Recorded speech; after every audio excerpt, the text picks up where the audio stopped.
Nueva edición de Hola Doctor, que nos tiene en medio de la pandemia. Que bueno, gracias a que nos hemos cuidado mucho, a que la gente ha tomado conciencia de precisamente cuidarse, nos ha dado algunas libertades, pero no tenemos que confiarnos demasiado, hay que seguir cuidándose. Vamos a hablar hoy de especialidades que siguen vinculadas con el tema del COVID-19 y específicamente una, la del otorrinolaringólogo, ¿eh? Porque sabemos todos que boca, nariz, ojos es la puerta de entrada de este virus. Estamos en contacto con el especialista en otorrinolaringología, el doctor Juan Manuel Petrini. ¿Cómo estás, Juan Manuel? ¿Cómo andás? Hola, David, buenas tardes, ¿cómo están ustedes? ¿Bien? Bien, bien. Bueno, ustedes un poco tratan un poco lo que es el portón o las puertas de entrada de este virus, ¿no? Sí, sí, tal cual. Bueno, los primeros reportes que hemos leído por ahí de China, apenas se empezó a hablar de la pandemia, no estaba declarado pandemia, pero apenas se empezó a Claro, hablar del virus en humanos, porque el coronavirus es un virus que está sí, desde hace muchísimos años siempre en animales. Eh, Hemos tenido la noticia que, bueno, el grupo de riesgo dentro del personal sanitario, el grupo o uno de los grupos de mayores riesgo eran la gente que trabajaba en vía aérea superior, como otorrinolaringólogos, oftalmólogos, que sí, tienen que estar en contacto con la mucosa de la cabeza y el cuello, que es, digamos, el primer sitio de contacto con el virus y es donde inicia la replicación para aumentar su carga viral antes de pasar al resto del organismo. Así que bueno, tenemos ciertas medidas. De hecho, yo desde que empezó la pandemia hasta la fecha todavía no estamos operando los otorrinos, salvo ajá, alguna urgencia, porque las partículas que por ahí, digamos, trabajando en la nariz en una cirugía o haciendo una traqueostomía se pueden aerosolizar, entonces claro, se opera en realidad con ciertos cuidados, que después charlaremos sobre eso, pero si uno puede evitar las cirugías programadas, por ejemplo, si vos tenés una insuficiencia ventilatoria nasal por un tabique nasal desviado, que es una cirugía que la podés hacer, si no ahora, la haces en 6 meses y no pasa nada, es claro. simplemente para mejorar tu calidad de vida, si uno puede esperar. Yo a mis pacientes, bueno, un tema de responsabilidad también de cada Sí, uno, sí, ¿no? seguro. Yo a mis pacientes los postergué todos desde el 15 de marzo hasta la fecha, solamente alguna cirugía de urgencia he hecho, pero fuera de eso no estoy operando. Bueno, el consultorio con ciertas medidas también específicas de la especialidad. Muchas tienen que ver, digamos, con medidas generales, que Por como ejemplo, ciudadano, antes que médico soy un ser humano, sí, como sí, todos, así claro, que obviamente tengo las mismas medidas de precaución. Yo en mi casa cambié algunos hábitos. En la entrada de casa, como vengo con ropa, digamos, de hospital o de consultorio, siempre tengo la misma ropa, que es la que uso para ir a los claro, lugares a atender pacientes. Esa misma ropa la utilizo cuando llego a mi casa. Tengo un área, un sector sucio, donde dejo los zapatos.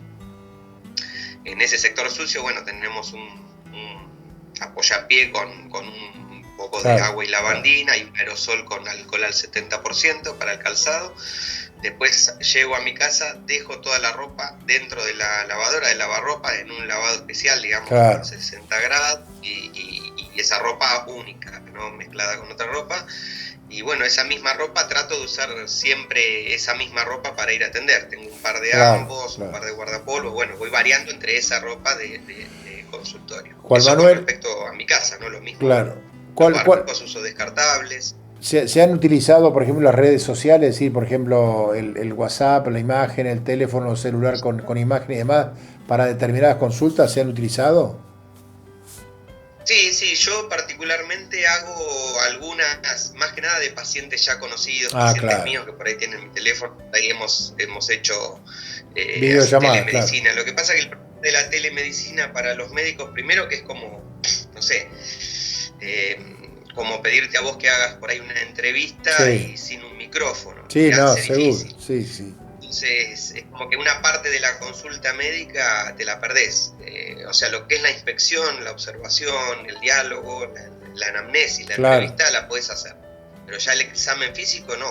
claro, Entonces, hay cosas que puedo resolver tal vez telefónicamente si tenés una duda de una medicación, si querés hacerme una consulta sobre qué hacer si tenés una línea de fiebre, pero por ejemplo, si tenés el oído tapado, yo el oído no te lo puedo ver en telemedicina, y si tenés un tapón de cera no te lo puedo sacar tampoco, entonces es complicado. Y además no tenemos tampoco un marco legal los médicos. Bueno, ahora saltó a la vista todas las deficiencias del sistema de salud, que por lo menos yo desde que soy médico, desde el año 2002 que me recibí, son los mismos problemas. O sea, no es algo nuevo. Ahora se sabe porque los médicos están más en la tele, entonces la gente empezó a saber que se paga, los problemas médicos que hay, la falta de insumos, entonces como que está más interiorizada, pero la realidad es que el médico, digamos, nosotros no tenemos un marco legal que nos proteja para hacer telemedicina.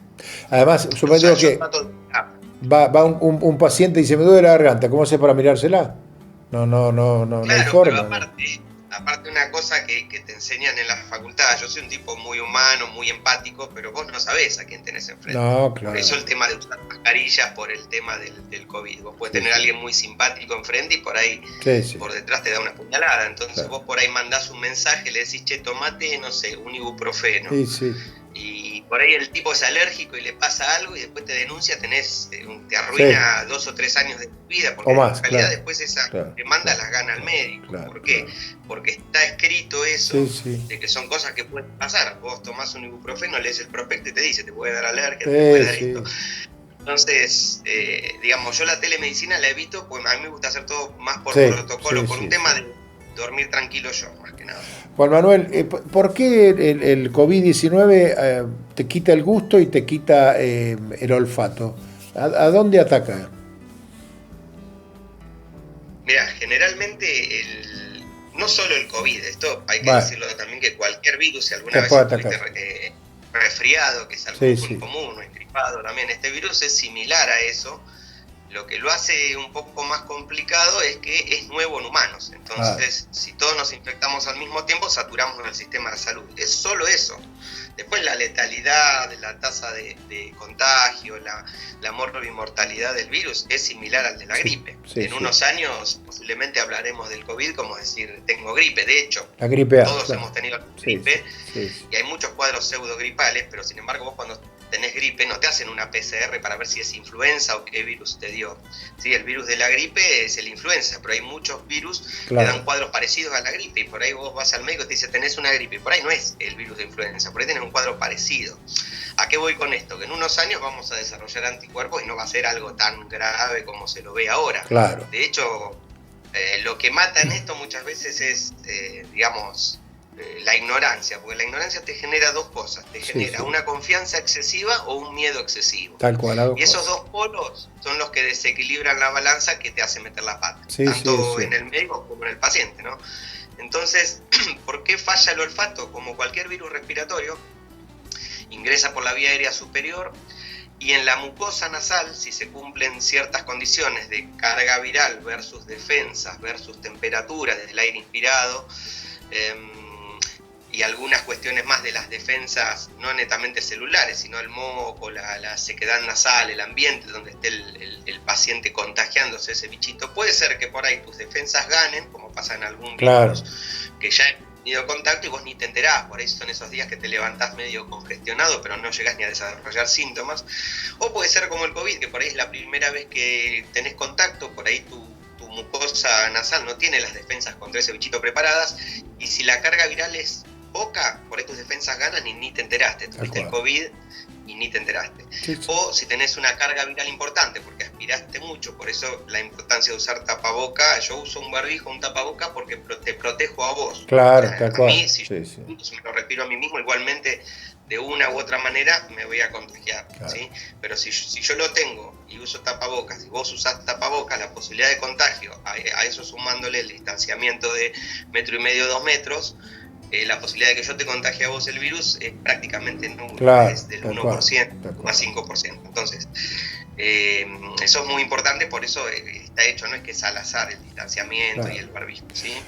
Y bueno, volviendo al tema, cuando el virus ingresa en el techo de las fosas nasales, desemboca lo que serían los receptores de las neuronas del núcleo del bulbo olfatorio, que es el núcleo del olfato, que por otro lado vale la pena aclarar que es el nervio más corto del organismo, sí, porque sí. nace en la base del cráneo y emite unas pequeñas prolongaciones hacia el techo de la fosa nasal. Entonces el virus contacta con esa zona, obviamente se une a ciertos receptores del bulbo olfatorio y de alguna manera activa toda una alteración, digamos, en la neurona sensorial del olfato, que lo que hace es generar anosmia, falta de olfato, ¿sí? Pero eso es un síntoma que es temprano para diagnóstico de COVID, o sea, es un síntoma sensible, porque todos los COVID tienen o han pasado alguna etapa de anosmia, a pesar que por ahí no se hayan dado cuenta, pero es inespecífico. Porque yo veo un paciente que yo estoy cansado de ver anosmias en el consultorio y no todos son COVID. Tal cual. La anosmia puede ser un tipo que tiene una alergia en su etapa aguda o una alergia crónica que desarrolló pólipos y tiene anosmia también. Juan Manuel, se nos termina el tiempo. Revisar al paciente. Se nos termina el tiempo, te agradecemos mucho. Vamos a seguir hablando de todo esto porque esto no pasa acá y va a dar letra seguramente para más adelante. Te agradecemos mucho el contacto y te mandamos un gran abrazo. Bueno, era Juan Manuel Petrini, conocido otorrinolaringólogo de Bahía Blanca. Bueno. Se cortó un poco la llamada, pero bueno, hablando de en qué medida el COVID-19 puede afectar a nosotros y qué precauciones se pueden llegar a tomar tanto desde el profesional hasta el paciente. Vamos a hacer una pausa.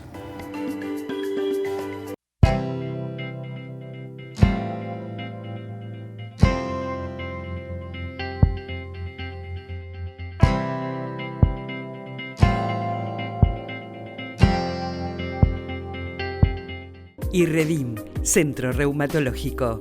Nueva dirección, Undiano 10, teléfono 455-8214. Osrga y Amsterdam Salud unidos para ofrecer los mejores planes de salud a sus beneficiarios. Hospital Italiano Regional del Sur, más de medio siglo atendiendo la salud de la gente de Bahía Blanca y la región. En el Hospital Privado Dr. Raúl Matera te brindamos mucho más que buena salud. 9 de julio 445, 455-8880. El COVID-19 se presenta de varias maneras. Pueden presentar síntomas respiratorios tales como fiebre, dolor de garganta, congestión nasal, dificultad respiratoria, síntomas gastrointestinales tales como vómitos o diarrea, pérdida del olfato y del gusto.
¿Tenés que realizarte un análisis bioquímico? Gama Laboratorios va a tu domicilio. Comunicate y quédate en casa.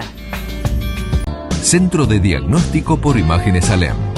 Desde Avenida Alem 222, tecnología de vanguardia y profesionales calificados. Solicite un turno al teléfono 4500-501. Techera Market. Muy pronto. Quédate en tu casa. Productos de limpieza, almacén y platos especiales. Techera Market. Una idea y producción de Techera Turismo. Instituto del Corazón. Jefe de servicio Dr. Carlos Yamun. Staff de doctores Diego Yamun, José Carbonell, Claudia Nardelli, Viviana Santos, Jonás Braco. Segunda parte de Hola Doctor. No hay duda que la actividad física es indispensable para nosotros, para los humanos, para estar bien, para no tener obesidad y para muchas patologías. Uno va al médico y le dice, mira, tenés que hacer esto y actividad física. Tenés esto y actividad física.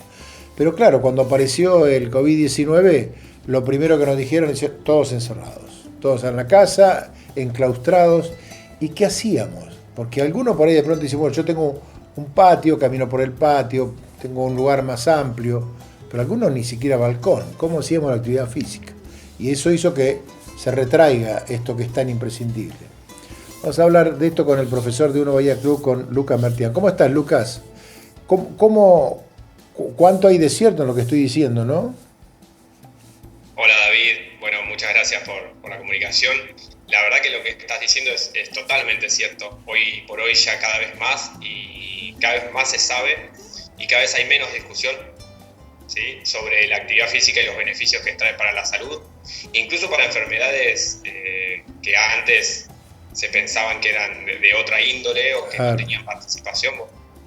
Hoy ya la actividad física es un pilar fundamental en cualquiera de ese tipo de enfermedades, desde las conocidas como cardiovasculares y respiratorias, hasta se está hablando de problemas de diabetes, hasta el Alzheimer. Así que incluso hay nuevas líneas investigativas sobre la mejora que hay en enfermedades como hasta el cáncer, claro, con el tema de la física y la fuerza. Así que es un tema totalmente trascendental y un pilar para todos, pero no solamente para las enfermedades, sino también para sentirse bien, para la salud, ¿sí? O sea, no hay que estar enfermo para hacer actividad física, sino yo lo tomo como una cuestión preventiva también. Claro. Vendría a ser un poco al revés. Hay que hacer actividad física para no estar enfermo. Es una excelente manera de ahorrar en medicamentos a largo plazo. Claro. Sí, y es cierto eso, Luca, de que el COVID y bueno, las recomendaciones de las autoridades de alguna manera nos enclaustraron adentro de un departamento, por ejemplo, ¿no? Una casa.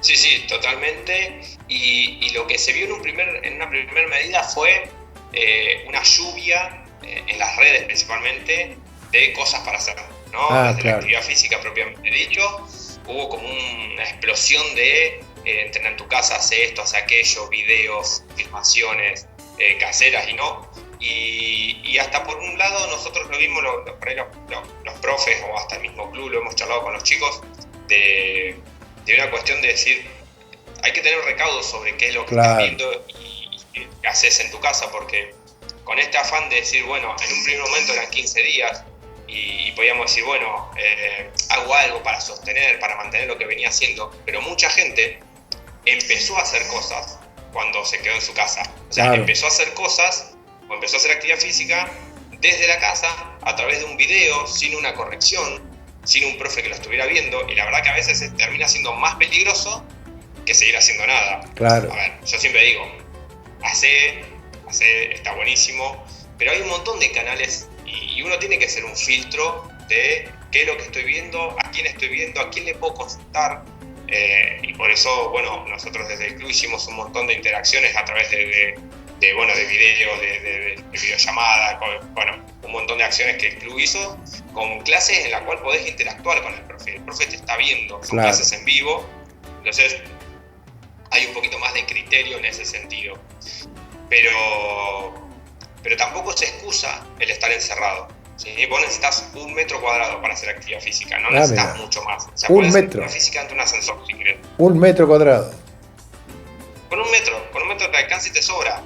Claro. ¿Sí? Porque hay que ser más creativo, nada más. Sí. Y listo.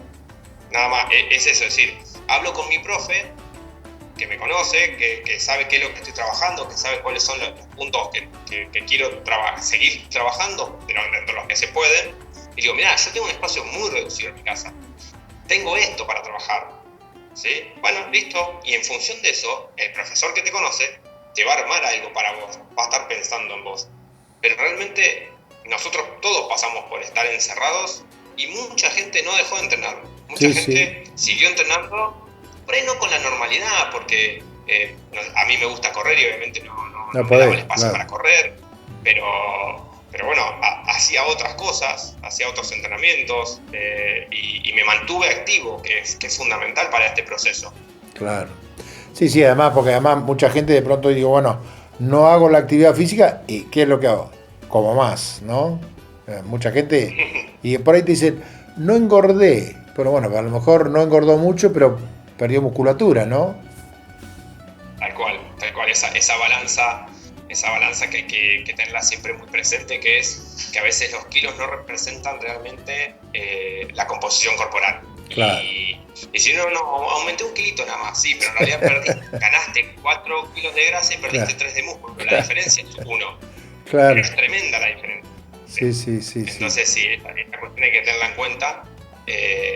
Y por otro lado, David, el tema de moverse en una situación de aislamiento como estamos viviendo, con lo que tiene que ver con la liberación de endorfinas, lo que tiene que ver con el sentirse bien.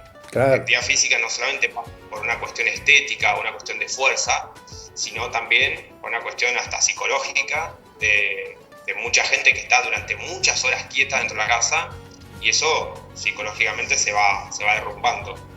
Además no hacer actividad física y llega un momento que después de la noche te despertás, es medio como que el cerebro, se descansó un poco el cerebro y el cuerpo no sabe qué hacer y te despertás a las 3, las 4, las 5 de la mañana, no saber qué hacer. Todo un tema, ¿eh?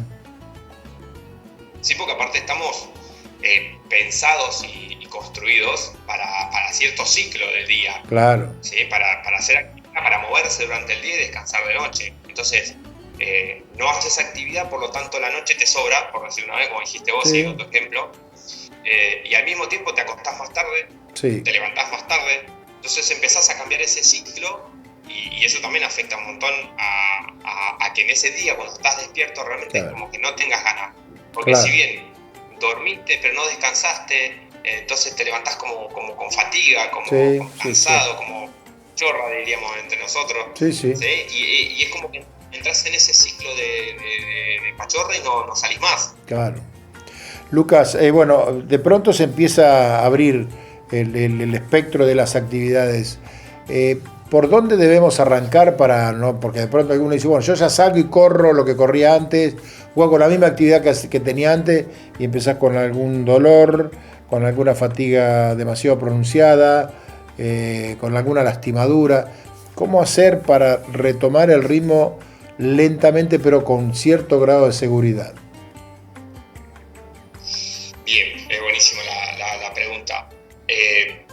Lo primero que hay que hacer es ser consciente de qué hice realmente en estos casi 80 días que llevamos ya. Entonces, primero tengo que hacer mirar para atrás, a ver qué hice, qué no hice, y en función de eso, la verdad que lo ideal sería consultar a un profesional.